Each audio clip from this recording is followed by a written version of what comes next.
with the Prime Minister already facing a potential revolt, he's now been dealt another blow with some sensational new polling out this morning. Yes, it doesn't look good. According to YouGov, the Conservatives are on the same share they received at their lowest ever ebb in the aftermath of Liz Truss's mini-budget. So the polling also found, get this, that the Reform Party, Reform UK, have their highest vote share ever. Yes, just 4 points between the Tories and Reform at this point, according to this latest YouGov poll, both in the teens.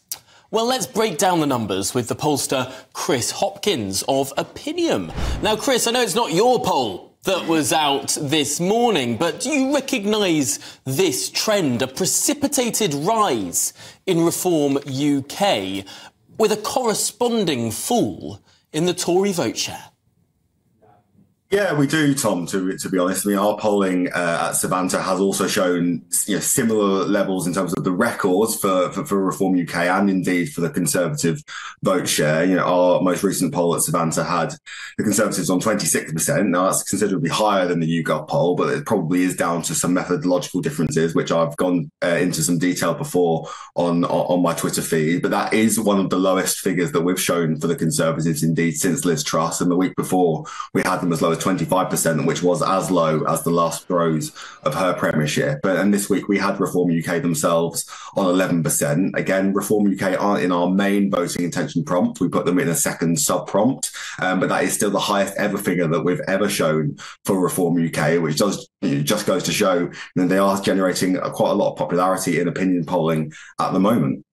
Can we draw any parallels, perhaps, with UKIP, the UK Independence Party, that perhaps at this time in the election cycle, people say they're going to vote for a new party like the Reform Party, and clearly lots of people say that they are planning to, but then when it comes down to it, because of the way our electoral system works, they may find that actually they don't see their vote counting in the same way as if they voted for one of the main parties. So essentially, will this carry through to the election?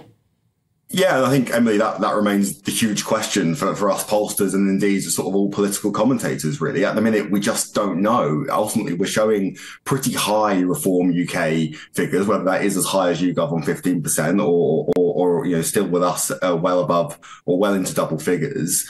But there hasn't been the electoral evidence to really back that up, either in by-elections or indeed in local elections. Now, obviously, we do have local elections around the corner, and I think that Richard Tice's party are probably going to be one of the most interesting stories from this set of local elections, to see actually how do they perform. Is there any electoral evidence that they are justifying their opinion polling numbers at the moment, and whether they are something of a bit of a midterm protest vote, or indeed are they the real deal? And I think that you mentioned UKIP there, Emily. I mean, they ended up backing up their high opinion polling numbers with a lot of councillors across the country, and then come the 2015 general election, although they didn't end up with any seats, they did end up with 12% of the vote share across the country. So Reform haven't done that yet, and I think that does give us pollsters a little bit of a bit of a pause when we come to these numbers. But there's nothing to suggest at the minute that they couldn't do that. I think we just want to see it with our own eyes and with some actual evidence from actual elections first.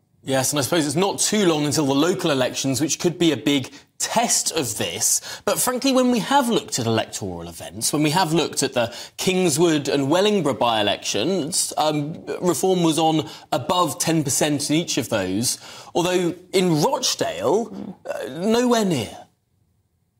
Yeah, and I think that again, Tom, you just highlights the fact that at the minute they're a bit of an enigma. We don't really know kind of where they stand among the British electorate. Based on obviously on this YouGov poll today, that does imply that roughly 1 in 7 voters are going to be voting for Reform. That seems quite high, and we haven't had that electoral evidence yet to back that up. And obviously some of those by-elections that you referenced, the Rochdale one was particularly some strange circumstances, given that most of the major parties didn't really campaign there at all. You would have expected Reform to potentially have quite a strong showing, but as it was, it ended up being George Galloway instead, and obviously in Kingswood, they did perform well, but I wouldn't have described them necessarily as performing above par based on their opinion pollings, and that really is the only evidence that we've had recently, at least, of Reform really doing much in terms of actual electoral evidence. I think that there was a stat that I read this week that they've only contested 2